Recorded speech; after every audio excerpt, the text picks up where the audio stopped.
Well, the thing that you worry about with Miles Sanders is, does he think this is going to be easy now? You know, I mean, it doesn't matter that he said they're kind of like an all-star team.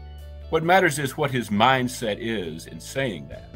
If he thinks they don't have to work hard now, or that, you know, they've proved something by having a good offseason on paper, that's a problem. But I doubt very seriously that's the case. I think he's just enthusing over the fact that they've gotten some players to come in, you know.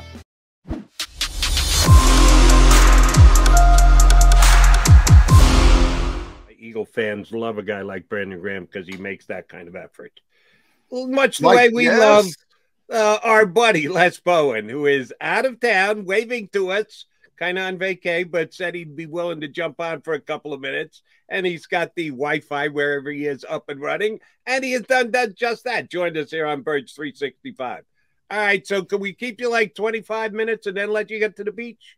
Oh, sure. No, I'm not going to the beach, Jody. I'm down at my mom's, actually. She's 96 in Charlotte. You're not taking her to the beach today? No. What kind of son are you, Bowen? Mom's not very mobile at 96. Yeah, we have a lot going on. I had trouble with the internet. We had a giant storm here last night, and there's a limb down on the roof that's kind of sticking through the soffit. So I have to figure out who to call about that. Yeah, it's a busy time. I'm in my childhood bedroom, actually. Oh, wow. We see where it all started for Les Bowen. In the Queen City, I might add. In the Queen City, yes. But I'm fine to talk. Yes, all is well. Sorry the lighting isn't any better, but that's about as we got you. Believe me, it's better. If Jody and I had darker lighting, if we could turn it down a little bit, it'd be better. Yes. We are creeping up on training camp, and I think it's a good time to get Les Bowen because you've been to so many training camps, and on NJ.com, I didn't realize this was the 10th anniversary of the Eagles moving from Lehigh to back to the NovaCare complex. So I want to get into that. Anniversary of the last time they were at Lehigh. Before that, though, I saw you brought up the Dream Team stuff when Miles kind of made his comment about we feel like an all-star team. And you were there for Vince Young and the Dream Team. I've always thought, and I was not covering the team at that time, I always thought that was from the outside looking in. I was in Minneapolis. I always thought that was overblown. What did you think going through that, Les? Yeah, what I pointed out in the piece is that, as is the case in most situations of that sort, it wasn't like he sat down there and was thinking, this is kind of like a dream team. No, people were asking stuff like this because they, it setting up the situation very quickly. 2011, they had a lockout from March to late July. Right at the time when training camps were opening, they got the lockout settled. They signed a collective bargaining agreement, and they had free agency because they hadn't had it. So the Eagles had thought they were real smart, and they had put aside a lot of salary cap room to sign people in this frenzied, few days of free agency. And so they started signing people, and every day there were one or two news conferences, Namdi, it was chaos. And so naturally, a lot of the questions started to be about, wow, this is something that Eagles have really put together quite a group here. What do you think of that? So yeah, he was led into saying that. And my other point would be that it wasn't so much that he said it, that didn't cause them to lose a single game. The fact that he said that, he was on the bench most of the year. Yeah. But, the fact is a lot of those guys were either washed up like Ronnie Brown or, didn't fit what the Eagles were trying to do like Namdi, or, it just didn't come together. They were all from different – football is very much a team sport. It's not like baseball where you just get 9 guys together and play, and they just didn't ever – they were 4-8. They won their last 4 games to go 8-8. They missed the playoffs, and they really weren't very good. And there were a lot of reasons for that. But it really, Vince Young saying that just kind of gave everybody a handy tagline. You know, it had nothing to do with anything. It wasn't. So mercenaries, when real quick as a follow-up, Wes. Yeah. Do you think the Eagles learned from that? They learned that you know, you can't just bring in the biggest names and say, all right, go out there and do it. Absolutely, they learned from that. They learned a lot about culture and fit, and, you know, looking into situations. I'll take Nnamdi as an example. You know, Nnamdi had been renowned as the best corner in the league, supposedly, but he was playing for a terrible Raiders team. The organization was in chaos back then. They played like an antiquated man-style defense, and teams just didn't throw at him because they could throw at the other guy because they wasn't a very good team. So he played man defense, and nobody ever threw at him, and he was the best corner in the league. Well, he got to Philadelphia. Well, for one thing, his defensive coordinator was Juan Castillo, the offensive line coach, who kept talking about using him in a Rod Woodson type manner when he meant Darren Woodson, you know, the other Woodson. That was kind of, you know, Juan wasn't really a defensive coordinator. And, you know, they thought they had this guy that they could move around as a chess piece throughout the defense, you know, and do all these fancy things. And Nnamdi was a real smart guy, but he had never done any of that stuff. And he had no idea what they were trying to, you know, it just didn't work. His personality didn't work. We all know the story about eating lunch in the car. You know, he was kind of an intellectual guy who was toward the end of his career and wasn't really interested in, you know, the young dudes and their music and so forth. And it was all a mess. Nobody will ever do anything like that again. You probably won't see a situation like that again, for one thing. Go ahead, Les. I'm sorry. I was just going to say this whole thing of dream team and getting people to say stuff like Miles Sanders said. Yeah. Well, the thing that you worry about with Miles Sanders is, does he think this is going to be easy now? You know, I mean, it doesn't matter that he said they're kind of like an all-star team. What matters is what his mindset is in saying that. If he thinks they don't have to work hard now, or that, you know, they've proved something by having a good offseason on paper, that's a problem. But I doubt very seriously that's the case. I think he's just enthusing over the fact that they've gotten some players to come in, you know. And this business of getting guys to say stuff. Jody, I know you've worked a lot in New York.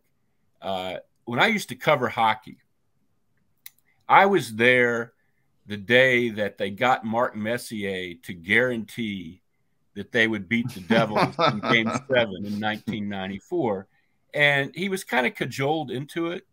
And once he did that and they won, for years in any kind of hockey playoff series, some schmuck would ask a guy to guarantee that his team was going to win. It was crap every time. The guy has no way of Messier had no way of guaranteeing that win. You know, but it's when they went out and won, it helped to make his legacy. Absolutely. If you want to go there, if then you get the deal done, you're forever remembered as the guy who gets. Right. So there's the upside and there's the downside. But it's all silliness, you know. I mean, and I don't think Miles Sanders, you know, if he becomes the tagline to a terrible season, that's, you know, that's on him for not being smart enough to avoid saying something like that. But does it mean anything to me? No. The difference between this and the dream team was a big difference is Miles is going to be a contributor this year. Vince Young was the backup quarterback. Vince Young wasn't going to go out and help to make it a dream team. He was only going to get to observe it from the sidelines. Oh, Miles is going to have something to say about how good the season is or isn't for the Eagles. What was a more concerning statement from Miles last week was he expects more touches, that he thinks he should get his hands on the ball more than he did last year. Well, Miles' first thing would be stay on the field and you might get more touches. Can't get touches when you're not activated for the game, Miles. But I'm actually more concerned with that than I am about the all-star comment, because if he doesn't get the touches that he thinks he should get, and oh, by the way, we think the Eagles are going to run the ball less, which means less touches for the Eagles' #1 running back, then what is his attitude going to be like? That's a good question, because this is a contract year for him, Yeah. And I'm sure he wants more touches. They haven't re-signed him, and, he's got to prove it to the rest of the league this year. We've had I think I've talked about this on your show before, with Miles. When Deuce Staley was here for a couple years there, we would go through a whole big thing every summer where Deuce would talk about, I think Miles is ready to be a real, franchise back, a #1, carry the mail kind of guy. And every year Miles would get hurt, and, that wouldn't quite happen. Even in his best years, he hasn't been that guy. I don't really know where we are with. There's a lot of talk about Kenny Gainwell. I didn't see that much from Kenny Gainwell last season. Neither did I. I don't know where that comes from, Les. I don't see a #1 back with Kenny Gainwell. I see a third down back. I see a hurry up back, and I think he could be really good in that role. But when you talk about bell cows, and by the way, they barely exist anymore. I bring this up on the show all the time. There were 2 1,250-yard rushers in the entire NFL last season, in the entire league, and they played 17 games for the first time, Les. It was Jonathan Taylor, Nick Chubb. Now, Derrick Henry got injured, so that played into it. But there aren't many of those guys. And I don't think either of those guys played in the Super Bowl. No. Well, that too. I just don't think you win that way, and the Eagles won't win that way. Miles's best chance to get a lot of touches is to go back to where he was when he came into the league as a pass catcher, not primarily a pass, but be good at it, be able to get yards, after you catch the ball and things like that, and to catch the ball, not drop it, which is something he's struggled with the last few seasons. I think that's a big part of being the running back here. And, we'll see about Miles. I don't know what his future is. I don't know what their plans are. But you're right. They're a passing. I mean, you look at the weapons they have with Dallas Goedert and Devontae Smith and A.J. Brown. That's where the offense is going to be. Anybody else is going to have to make a role for themselves. Now, Les, if we hit Week 8, say, mid-season, thanks NFL, there is no such thing as a mid-season anymore, but we're in that range, and the Eagles have the same offense as they did at the end of last year, which means it's very effective, but it's more run first, as you just mentioned, with A.J. Brown here now, with Devontae Smith and Dallas Goedert. Is that a bad sign, even if they're winning games for Jalen Hurts? Depends on how many games they're winning and whether it's the defense, whether they're winning games 9-8 or something. I mean, if they're 12-5, and that makes it a tough thing to go out and get another quarterback or, say that you're going to do something different there. But the money, if you start talking extension, if Nicole Lynn, Jalen Hurts' agent, goes in and says, hey, we're 12-5, we want a playoff game, he's up for an extension. We want $40 million. But the Eagles know, this is a run-first team. We can't even get the ball to A.J. Brown, Devontae Smith, Dallas Goedert. That would be a huge problem. I mean, if we put it in those terms, you're paying those guys, so you better have a quarterback that can get them the ball first. It's hard to envision the scenario we're talking about. I mean, I think if they win, they're going to be rolling up the passing yards. Yeah.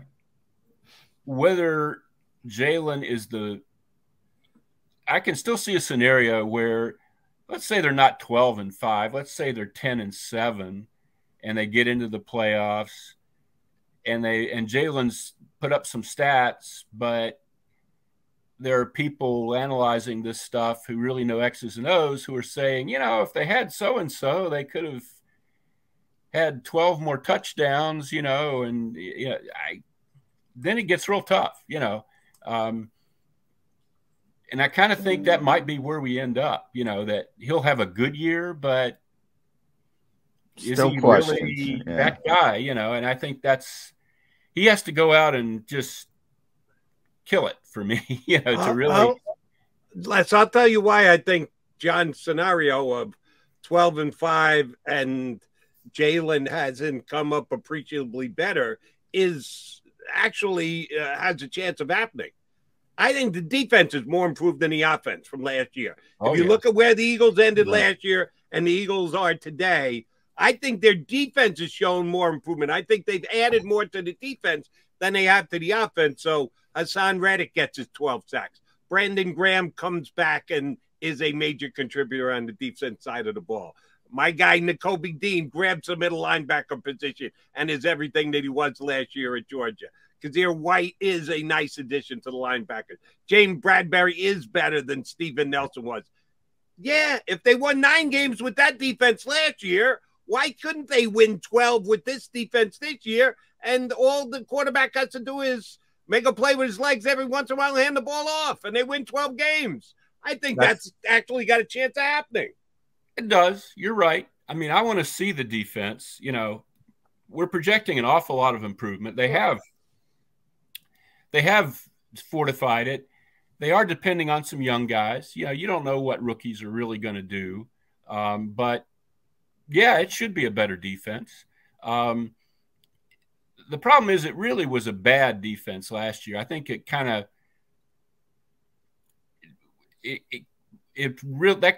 they beat some bad teams, but the defense, when it saw a good team, I mean, they were down 31-7 at the end of the third quarter of that playoff game against Tom Brady. You know, I mean, there's a lot of improvement from there to being really, really, really good. You know, I mean, but yeah, I see your point, and that's certainly possible.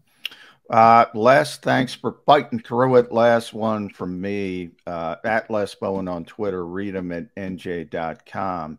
And read his latest speech, which talks about 10 years since the last, the last training camp at Lehigh was 10 years ago. How have things changed? Kind of take us through that. And obviously there's certain fans that are allowed in, not during the pandemic, but now we're pre-pandemic, post-pandemic, but a very select few. Then again, I mean, you can't do much in training camp like you used to do back in the day. So there wouldn't be a lot of time anyway. Lehigh wouldn't be Lehigh if they were still doing it. It would be something. It'd be better than what for the fans than what they do now. But it wouldn't be. I was thinking about that as I was writing about how 15 years ago, 12 years ago, we would stake out this parking lot, these hilltop dorms at Lehigh, and we had no idea that what we were doing would seem quaint or anachronistic, you know, so quickly. It really, you know, the league is never going back to that, to, you know, kids carrying TVs in for $20 million players that are going to live in dorm rooms for 2.5 weeks. You know, that's gone. I mean, and you're right. That kind of camp is gone. The hitting, the two-a-days, all that stuff is gone forever because they have expanded the season, because injuries are such a huge thing. The more money you spend on players, the less you want to see them, you know, snap an ACL, you know, in August. It's a very different experience for everybody now. We're a lot farther away from the action and from access. You know, access was much more immediate at Lehigh. There were more opportunities to talk to people. You heard coaches yelling at players, sometimes obscenely. I remember I was flashing back to something Jim Washburn used to say that would probably get him suspended from the NFL. And, you know, he'd have to talk to the HR people for a good while now if he ever said that on a football field again. You know, I think I said, you know, that usually covered misogyny, homophobia, maybe a little bestiality, you know, in the same phrase. but you know, the fights, what you have now are these joint practices, which are maybe not quite the hitting, but they have the intensity and the, you know, sense of moment that the big practices at Lehigh used to have. The problem is, if you're a fan, you're not really going to see that. No. You know, at least only a few of you are. But you know, it's the way the world changes, and it's a shame in some ways, but you just can't go back. There's no way to get the medical testing equipment and the servers and all the electronic stuff, and you know, the weight room, and you just can't recreate that anymore. They do have, for the young guys, and the young guys are in a hotel near the practice facility in double rooms. You know, for them, it's kind of, you know, it's a little bit like training camp always. Training camp, yeah. I think you have, I was talking to the guy I interviewed for that column was Joe Sterrett, the athletic director at Lehigh, who was a quarterback there and really understands football very well. And he was asking me, you know, do you think he understands exactly, you know, he doesn't think they should be back at Lehigh, but he said, do you think they still have the team building, the camaraderie, the, you know, the bonding that they used to get from going away like that? And I said, you know, they kind of have to manufacture it a little bit. They do more of that kind of corporate team building stuff than they used to. Nick does a good job with that, actually. But you have to think about it. Yeah, it doesn't come organically like it used to. That's a good word. It is more manufactured than it used to be. Certainly. But I think the rookie classes, because they are in those hotels, you know, every year the rookies, because they're all new to this area, they're all in the hotel for camp together. I think they form a bond, because you hear guys talk about, he was in my rookie class and we, you know, talked about such and such, you know. But I don't know that the whole team does that as well anymore as it used to. But no, the vets go home and they, you know, hang out with their families in their $10 million houses, you know. Thank you, Les. You went right to my last question, and I didn't have to ask it. The one thing that does scare me is the loss of camaraderie. Yeah, I know we talk about the fans all the time. Could go and you could stay, and I really do feel badly for the fans, but what really matters is what happens on the field. And I did enough shows from camps, and they get us a couple players to come over, and they seemed to mean it when they said that, yes, camaraderie is built and that it is a unification of the guys when they spend time together in a dorm. Yeah, the food sucks, but everything, and that was back then. Now the food is great. It's specifically fit to keep the players both fed and nutritionized and everything else. So it has changed a great deal. But I do think they miss that aspect. But I'll also agree with John. I think Sirianni realizes that, and he's done his best to try and create it, even though it's not as natural as it used to be. Les, we appreciate you fighting through all the internet issues. Now go fix the roof. Good luck with that. Yeah, I got to figure out how to get this tree out of Mom's roof. I got down here yesterday afternoon, and the world comes to an end. You know, I would send you to Blinn Tree Services, Les, but they're a sponsor of our show. I don't think they'd go down. They might not want to come down 95. I don't know if I can get them to go to a little bit out of the radius where they're fixing roofs these days. Les, good stuff. Thanks for coming on. We'll get you back on before the season starts.